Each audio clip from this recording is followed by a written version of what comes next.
देख रहे हैं और आपके साथ मैं हूं जीनत सिद्दीकी। नमस्कार, जीनत के साथ मैं हूं राजेंद्र देव।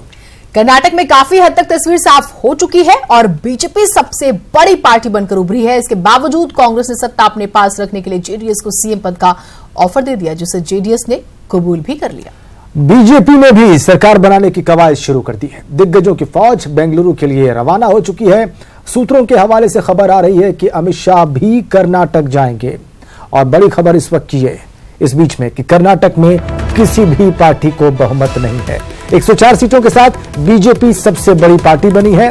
सरकार बनाने का दावा पेश करेगी बीजेपी, ऐसी खबर मिल रही है।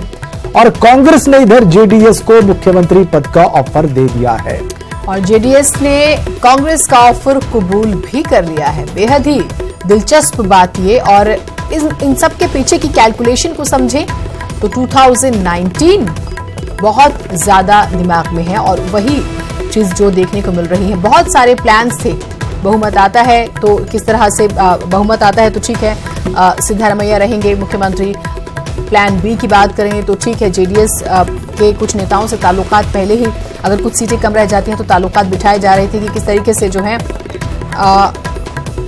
बात होगी। और बड़ी खबर यह मिल रही है कि थोड़ी ही देर में बीजेपी के CM candidate Yediyurappa governor, Karnataka के गवर्नर से मिलने वाले हैं। यह बड़ी खबर, क्योंकि इससे पहले कांग्रेस के प्रदेश अध्यक्ष मिलने गए थे, लेकिन अपॉइंटमेंट ना होने की बात कहकर उनको वापस लौटा दिया गया। अब खबर यह मिल रही है कि येदियुरप्पा, जो कि बीजेपी के सीएम कैंडिडेट हैं, पूर्व मुख्यमंत्री भी हैं, वो मुलाकात करने वाले हैं थोड़ी देर में गवर्नर कर्नाटक से। Go together and give in writing to the governor to form the government, because both JDS, Congress and some allies put together, as the trends go as of now, it seems to be our number put together are more than BJP. So this has been decided in consultation with both, as the leaders are here and our central leadership also is in know of this. JDS का stand पहले से ही ये था कि कर्नाटक की जनता के आशीर्वाद से श्री एच डी कुमारस्वामी मुख्यमंत्री बनेंगे, और अब जो रिजल्ट्स आए हैं उसमें यही एक ऑप्शन बचता है कि बीजेपी को बाहर रखने के लिए जेडीएस और कांग्रेस साथ आए, और कांग्रेस ने हाथ बढ़ाया है तो हमने उसको रेसिप्रोकेट किया है, हमने वो ऑफर एक्सेप्ट किया है। I communicated it to mister Devegowda and mister Kumaraswamy and the party has accepted it, and we are going to meet governor after 5:30 today. Congress is trying to subvert popular mandate despite the people have rejected, but Congress trying to come back to power from backdoor, which people of Karnataka will never tolerate. Level पे राष्ट्रपति constitution का रखवाला होता है और state में head of the state governor होता है। वो कॉन्स्टिट्यूशन को देखता है और कॉन्स्टिट्यूशन, वो किस पार्टी से उसका संबंध रहा हो, किससे दोस्ती यारी रही हो, गवर्नर ऐसा नहीं देखता। और मुझे पूरा विश्वास है कि यहाँ के गवर्नर भी जो एक head of the state government के उस की तरह ये निर्णय लेंगे कि किस दो पॉलिटिकल पार्टी के पास नंबर है, क्योंकि एक पॉलिटिकल के पास फिर तोड़ जोड़ शुरू होगा, क्योंकि प्यार से तो बनाएंगे नहीं। तो मुझे नहीं लगता है कि गवर्नर एनकरेज करेंगे भारतीय जनता पार्टी को कि वो उसके एमएलए तोड़ेंगे, इसके एमएलए तोड़ देंगे। तो मुझे नहीं लगता है कि गवर्नर को एनकरेज करना चाहिए तोड़ फोड़, और वो तोड़ फोड़ जो भारतीय जनता पार्टी पैसे देकर और पावर के इस्तेमाल से तोड़ती है, मुझे नहीं लगता है कि गवर्नर ऐसा कोई भी काम करेंगे जो गवर्नर के चेयर को, गवर्नर के प्रेस्टीज को, गवर्नर के कॉन्स्टिट्यूशनल हेड को शोभा देती है। आप लोगों ने भी समय मांगा है सर गवर्नर से मिलने का? हमने गवर्नर को ऑलरेडी दे दिया है अपना समर्थन, लिख के दे दिया है कि हम जेडीएस हेडेड गवर्नमेंट को अपना समर्थन देते हैं, और 5:30 बजे हमने फिर दोबारा जॉइंट डेलीगेशन की अपॉइंटमेंट मांगा है और जेडीएस ने भी उनको लिख के दे दिया है कि वो क्लेम करते हैं और उनको कांग्रेस का समर्थन प्राप्त है। और कोई बैठक होगी जेडीएस के साथ, मीटिंग होगा अभी जो। तो कुल मिला के जीनत बिल्कुल स्पष्ट है। ये देखिए वोट फीसद क्या है, ये हम आपको दिखा रहे हैं। कांग्रेस के पास सबसे ज्यादा वोट फीसद है 37.9%, यानी लगभग 40% वोटों के साथ कांग्रेस सिर्फ 78 सीट जीत पाई। लेकिन बीजेपी 36.2%, यानी कि कांग्रेस से कुछ कम बीजेपी को वोट मिले, उसके पास 104 सीटें हैं। इसको कहते हैं इलेक्शन मैनेजमेंट। जेडीएस 18.5% वोटों के साथ 38 सीट जीती और अदर्स के खाते में, अन्य के खाते में, निर्दलीयों के खाते में 2 सीटें गईं। उन्हें 7% से कुछ ज्यादा वोट मिले। तो वोट फीसद के मामले में निश्चित रूप से कांग्रेस नंबर एक दल कर्नाटक का, लेकिन सीटों के लिहाज से बीजेपी से बहुत पीछे। बिल्कुल। और ये कहीं ना कहीं जैसे कि ये कहा जा रहा था कि जनता जो है नहीं है कांग्रेस के साथ, लेकिन अगर ये 37.9% है, दैट मीन्स कि लोगों ने जो है वो चुना है। समीकरण जो क्या बन रहे हैं वो देखिए। जेडीएस प्लस कांग्रेस 38 प्लस 78, यानी कि 116 सीटें, 112 की जरूरत। और बीजेपी प्लस जेडीएस की बात करें तो 104 प्लस 38, अगर इधर जाते हैं, लेकिन अब तो खैर है ही नहीं संभावना, तो 142। ऑप्शन रूल आउट है। हाँ, वो बिल्कुल है ही नहीं। बीजेपी प्लस अन्य की बात करें तो भी वो सरकार बनाने वाला आंकड़ा तो नहीं हो पा रहा है। लेकिन अब संभावनाएं क्या हो सकती है? अगर मुलाकात की जैसे बात हो रही है देव जी, ठीक है कि कांग्रेस ने अभी हम गुलाम नबी आजाद को सुन रहे थे, उन्होंने कहा कि उन्होंने राज्यपाल से वक्त मांगा है, लेकिन ये भी खबर आई कि येदियुरप्पा जो है वो मिलने जा रहे हैं। तो फिर कौन से वो विधायक होंगे? क्या कांग्रेस के विधायक टूटेंगे? ये एक बड़ा एक प्रश्न है जीनत, क्योंकि जेडीएस तो समर्थन उसको मिल गया और सीएम का पद, इससे ज्यादा क्या चाहिए था? देखिए 1/3 दोनों ही दलों को अगर तोड़ने की बात आती है तो कांग्रेस या जेडीएस के 1/3 कम से कम विधायक चाहिए होंगे वैलिड डिफेक्शन के लिए, ठीक तरीके से कानूनी रूप से अलग होने के लिए। ये कौन होंगे, ये किस तरीके से होंगे, ये बड़ा बीजेपी के सामने प्रश्न, क्योंकि इसके अलावा कोई और सूरत बनती दिखाई नहीं दे रही है। सुबह जब हम लोग चर्चा कर रहे थे और जब रुझानों में बहुमत आ रहा था, तो एक जो बात निकली थी कि इस बार जनता ने ये जो रिजॉर्ट पॉलिटिक्स कहे या सेटलमेंट्स और तमाम चीजें, उसको नहीं चुना और एक पूर्ण बहुमत वाली सरकार की तरफ। लेकिन हम वापस उसी सिचुएशन पे आ गए। बिल्कुल। सुबह जब रुझान आ रहे थे जीनत, तो उस वक्त ऐसा लग रहा था कि जेडीएस की कोई भूमिका नहीं होगी, बीजेपी बहुत ही आसानी से सरकार बना लेगी। लेकिन एग्जिट पोल्स में किंग मेकर वाली बात शायद दुरुस्त हो गई। बिल्कुल, ये आकलन सही निकला, बाकी तो और लगभग सारे परिणाम आ चुके हैं। सिर्फ एक का सीट पर परिणाम आना बाकी है, वहां पर कांग्रेस लीड कर रही है, बाकी 77 वो जीत चुकी है। बीजेपी सभी 104 सीटें जीत चुकी है, वो किसी भी सीट पर लीड नहीं कर रही है।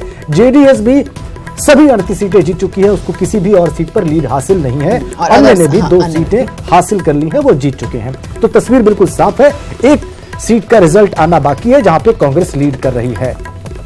अब इसके बाद हंग असेंबली की तस्वीर क्या होगी वो बिल्कुल सामने है। असेंबली हंग हो गई है, ये त्रिशंकु विधानसभा बन गई है, इसमें कोई शक नहीं है। लेकिन बीजेपी नंबर 1 दल है 104 सीटों के साथ। हमारे साथ कांग्रेस के प्रवक्ता आलोक शर्मा जी जुड़े हैं।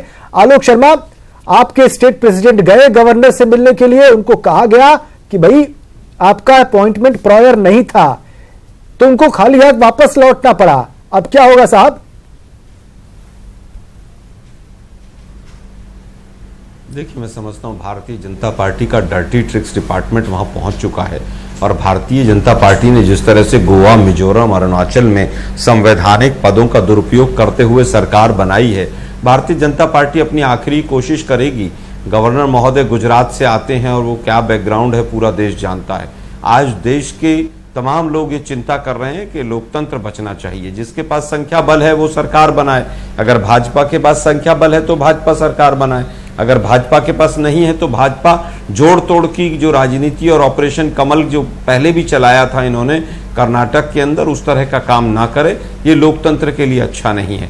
गवर्नर महोदय से हम निवेदन करेंगे, अपील करेंगे कि आप निष्पक्ष होकर जो भी आपको ठीक लगे, आलोक जी आपने बात कही, लेकिन बड़ी खबर आ रही है कि राज्यपाल के पास पहुंच चुके हैं येदियुरप्पा, यानी कि अब तो सवाल वो वाला कि वो कौन से विधायक होंगे। बिल्कुल। जो अच्छा, ये जोड़ तोड़ आलोक जी से ही पूछते हैं। आलोक जी, ये जोड़ तोड़ कैसे मुमकिन है? आप क्या देख रहे हैं? आपका आकलन क्या है? देखिए, मुझे नहीं लगता कि कोई जोड़ तोड़ करने में भारतीय जनता पार्टी सफल होगी। भारतीय जनता पार्टी की देश के अंदर उल्टी गिनती शुरू हो गई है। जोड़ तोड़ की कोशिश करेंगे, बदनाम होंगे और सरकार नहीं बनेगी, जो मुझे स्पष्ट दीवार पर लिखा हुआ नजर आ रहा है। उनके पास अगर संख्या नहीं है, देखिए जेडीएस भी अपनी पूरी ताकत लगाएगी कि वो विधायक ना टूटें, क्योंकि मुख्यमंत्री पद उनके पास रहेगा, मंत्रिमंडल में बहुत लोगों को मौका मिलेगा। कांग्रेस की तरफ से भी कि हर कोशिश होगी कि भारतीय जनता पार्टी सत्ता में ना आए। मैं समझता हूं टूट फूट की कहीं कोई गुंजाइश नहीं है। केवल Bharatiya Janata party backdoor entry लेना चाहेगी, उसको इस बार नहीं मिलेगा। जेडीएस एक संभावना बनती है, आप दुरुस्त कीजिएगा, कि क्या जेडीएस में जो चीफ मिनिस्टर पद दिया जा रहा है, क्या वो स्वीकार्य है कांग्रेस के विधायकों को, या फिर जेडीएस, ये एक महत्वपूर्ण सवाल है कि जेडीएस के कांग्रेस के विधायक स्वीकार करेंगे इस चीज को, कुछ एक विधायक? देखिए, मैं समझता हूं कि विधायक जो है पूरी तरह से अनुशासन में रहते हुए और कांग्रेस के हाईकमान के आदेश का पालन करेंगे। और मुझे जहां तक मेरी खबर है, विधायकों ने स्वयं भी सहमति दी है, बहुत से विधायकों ने, कि अगर गठबंधन होता है तो हम आगे बढ़ें उस पर। ठीक है आलोक जी, अब अगर गवर्नर के पास, गवर्नर की कोर्ट में ये गेंद है, उनकी कोर्ट में बॉल है, उनके पाले में गेंद है, तो पिछले अनुभव आपने देख लिए हैं, गोवा में, मिजोरम, अरुणाचल, मणिपुर में, नागालैंड में, अरुणाचल में, इन तमाम जगहों के अनुभव आपके पास हैं। आप लोग कैसे डील करेंगे इस सिचुएशन को?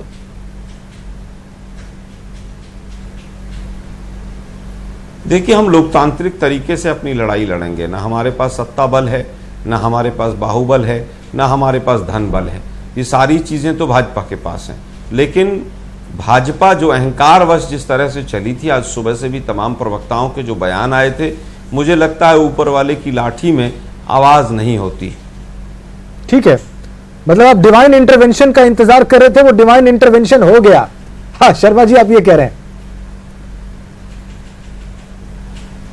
नहीं, डिवाइन इंटरवेंशन तो हर जगह होता है। मैं भी यहाँ डिवाइन इंटरवेंशन की वजह से बैठा हूँ, आप भी वहां स्टूडियो में बैठे हैं। ठीक है। सरकार बनाना लोकतंत्र में आंकड़ों के आधार पर रहता है। आंकड़े जिसके पक्ष में होंगे वो सरकार बनाएगा। बिल्कुल बिल्कुल आलोक जी, अब एक बहुत ही मौलिक प्रश्न, तोड़ मरोड़ सकती है। ठीक बात, बिल्कुल सही बात, मास्टर है, बिल्कुल ठीक बात है, आपकी बात बिल्कुल सही है। 37.9% वोट आपको मिले हैं, लगभग 38% वोट हैं, और जो मेरे पास फिगर है, कम से कम वो ये कह रहे हैं कि कांग्रेस के पास ज्यादा वोट हैं फीसद के मामले में बीजेपी के मुकाबले में। इसके बाद भी आपको 78 सीट मिलती है, उनको 104 मिलती है। तो इलेक्शन मैनेजमेंट के फ्रंट पर तो आप स्वीकार करिए कि आप हार गए बाजी। कहां गड़बड़ हो जाती है बार बार आपसे? देखिए, ऐसा नहीं है, इसमें गड़बड़ की बात नहीं है। Congress party pan Karnataka party है, जबकि भारतीय जनता पार्टी लगभग 70 सीटों पर नदारद है। लगभग 70 सीटों पर जेडीएस और कांग्रेस की लड़ाई रहती पूरी तरह से। वहां पर बीजेपी नहीं है, तो स्वाभाविक है वहां बीजेपी को काफी डाउन वोट मिला है। और बीजेपी के जीत के जो मार्जिन है वो बहुत कम है, हमारे जीत के मार्जिन ज्यादा हैं। तो उसमें कहीं पर इलेक्शन मैनेजमेंट की बात नहीं है। ये आप गुजरात में भी यही बात कह रहे थे आलोक जी, आप याद करिए, आप ईमानदार मंथन करिए, गुजरात में भी ये फासला बहुत कम था, कई सीटों पर 14-15 सीटों पर यह फासला बहुत कम था। वो नहीं होता तो आप जीत जाते वहां पे। वही हालत यहां भी है। तो कहीं ना कहीं तो चूक हो रही है कैलकुलेशन में आपके। जो बीजेपी बेहतर कर रही है आपसे, वो आपसे कम वोट फीसद पाके जीत रहे हैं, आप ज्यादा वोट फीसद पाके हार रहे हैं आलोक जी। तो ये ईमानदार मंथन का विषय है, आपको स्वीकार करना चाहिए। नहीं, मैं बिल्कुल इस बात को उस एंगल से स्वीकार करता हूं कि अगर हम और ज्यादा टेक्निकली चलेंगे तो जो हम सीटें बहुत कम वोटों से हार रहे हैं उनको हम जीत सकते हैं। मैं आपकी बात को इसको स्वीकार करता हूं। लेकिन जहां तक वोट परसेंटेज ओवरऑल की बात है, सीटों का इतना जो गैप आ रहा है, मैंने अपने पुराने वक्तव्य में उसका उत्तर दिया। ठीक है, हमारे साथ बीजेपी के प्रवक्ता संजय टाइगर जी जुड़ गए। संजय जी, स्वागत है आपका। सिचुएशन यहाँ पे बहुत ही क्रिटिकल कंडीशन इसे कहा जा सकता है, बहुत ही अजीबोगरीब स्थिति है। गवर्नर के पास अब फैसला लेना है उनको कि वो किसको इनवाइट करें, क्योंकि आपके लीडर पहुंच रहे हैं वहां पर, हमें अभी खबर मिली है, येदियुरप्पा जी। अपॉइंटमेंट कुमारस्वामी का भी है, उनके पास कांग्रेस का समर्थन है। तो जब उनके पास संख्या बल है तो आप कैसी सरकार बनाएंगे टाइगर साहब? देखिए, कर्नाटका का जो चुनाव परिणाम आया है उसमें मैंडेट बिल्कुल साफ है कि कर्नाटका की जनता ने कांग्रेस को नकार दिया है और भारतीय जनता पार्टी के पक्ष में मैंडेट दिया है। कैसे? और जो पिछले दरवाजे से सरकार बनाने की कोशिश हो रही है, देखिए, जब किसी दल को स्पष्ट बहुमत नहीं है तो राज्यपाल के सुविवेक पर निर्भर करता है। महामहिम राज्यपाल स्टेबल गवर्नमेंट कौन दे सकता है, इसका आकलन करेंगे और उसको सरकार बनाने के लिए लेकिन क्या ऐसा नहीं होता? नहीं टाइगर जी, क्या ऐसा नहीं होता कि जो पहले अप्रोच करे उसको वक्त दिया जाए? क्या ये नियम नहीं है? रिस्पॉन्ड करना चाह रहे हैं आलोक शर्मा जी। आलोक जी बोलिए, क्या कह रहे हैं आप? क्या जवाब? ये राज्यपाल के सुविवेक पर है। Largest party Bharatiya Janata party है मैडम, लेकिन राज्यपाल ऐसी परिस्थिति में जब किसी दल को स्पष्ट बहुमत नहीं हो, स्वविवेक का इस्तेमाल करते हैं, अस्थायी सरकार की संभावना तलाशेंगे और जब संतुष्ट हो जाएंगे कि कौन अस्थायी सरकार दे सकता है, कौन बहुमत साबित कर सकता है, उसको आमंत्रित कर सकते हैं। ठीक है आलोक जी, आप अपनी बात कीजिएगा, आप अपनी बात रखिएगा। हाँ प्लीज। देखिए मैम देखिए, संविधान ये कहता है कि जो भी व्यक्ति ऐसा लगे गवर्नर महोदय को जिसके पास संख्या बल है, स्थायी है अस्थायी है, सरकार कैसी बनेगी कैसी नहीं बनेगी उससे गवर्नर का कोई लेना देना नहीं है। गवर्नर महोदय केवल और केवल ये देखते हैं, अगर सड़क पर चलता हुआ व्यक्ति भी कोई उनको लगता है कि ये व्यक्ति बहुमत जुटा सकता है सदन में, चाहे वो एमएलए ना हो, गवर्नर महोदय उसको भी आमंत्रित कर सकते हैं। और उसके बाद जो फ्लोर ऑफ द हाउस है, एसआर बोमई केस के बाद केवल और केवल गिनती जो है वो फ्लोर ऑफ द हाउस पर जो होगी उसी को माना जाएगा। अरुणाचल की तरह बैंकेट हॉल में गिनती नहीं होनी चाहिए। लेकिन मैंने तो पहले ही कहा कि बीजेपी का डर्टी ट्रिक्स डिपार्टमेंट वहां पहुंच चुका है, अब वो क्या गुल खिलाएंगे ये देश देखेगा। अच्छा ये बताइए संजय टाइगर जी, आप क्या करेंगे? 104 आपके विधायक चुने गए हैं, 112 चाहिए, जेडीएस के पास 38 हैं, कांग्रेस के पास 78 हैं और अन्य 2 हैं, तो आप कहां से विधायक लाएंगे 112? ये हम लोग को समझा दीजिए संजय टाइगर। देखिए, जब हमारे नेता येदियुरप्पा जी गवर्नर के पास जाएंगे और गवर्नर ये सवाल करेंगे तो उनको संतुष्ट करेंगे। अरे हमें भी तो समझाइए। कांग्रेस पार्टी आज कह रही है कि जिसके पास बहुमत का आंकड़ा हो, और कल जो गोवा का मामला, ये जनमत है, मणिपुर का मामला, संजय टाइगर जी, ये जनतंत्र है, चाहिए, ये जनतंत्र है। आज ये संविधान की व्याख्या अपने अनुसार कर रहे हैं, लेकिन फिर बाकी स्टेट्स तो वरिष्ठ नेता है, उठा ले वहां से, नहीं संजय जी, अब क्या आपको नहीं लगता कि जनता को भी मालूम होना चाहिए? आपको नहीं लगता? नहीं, जनता, देखिए जनता ने भारतीय जनता पार्टी के अब ये क्यूरियोसिटी तो सभी को मन में है। जब कांग्रेस और भारतीय जनता पार्टी कर्तव्य बनता है तो फिर हम जनता की भावना का सम्मान करें। जब बहुत सिंपल सी बात है, जब कांग्रेस और जेडीएस साथ दावा करेंगे तो बिना आधार के दावा नहीं करेंगे। येदियुरप्पा जी जब दावा करेंगे तो बिना आधार के दावा नहीं करेंगे। वो वही आधार ही तो जानना चाह रहे हैं, आधार में ही तो क्यूरियोसिटी सभी की दिलचस्पी है कि भाई कहां से। अभी कांग्रेस के प्रवक्ता कह रहे थे कि फ्लोर पे ही तय होना है बहुमत, तो अवसर मिलेगा तो हम फ्लोर पे साबित करेंगे। अवसर मिलने में भी तो गवर्नर साहब को कैसे कन्विंस करेंगे, ये भी बहुत महत्वपूर्ण सवाल है। जो काम महामहिम को करना है उसके विषय में मैं कैसे जवाब दे सकता हूं? ना आपको उनको समझाना है संजय टाइगर जी कि आपके पास बहुमत कैसे है, वो आप जो उनको समझाने वाले हैं वो हमें भी बता देंगे तो हमें सहूलियत हो जाएगी। ये पूछेंगे तो हमारे नेता उनको संतुष्ट करेंगे। चलिए ठीक है, हम आपकी बातों पे आलोक जी जवाब देना चाह रहे थे, उनका जवाब देंगे। पार्टी को नहीं बताएंगे हम, ठीक है, किसी को नहीं बताएंगे लेकिन जनता को तो बता ही दीजिए।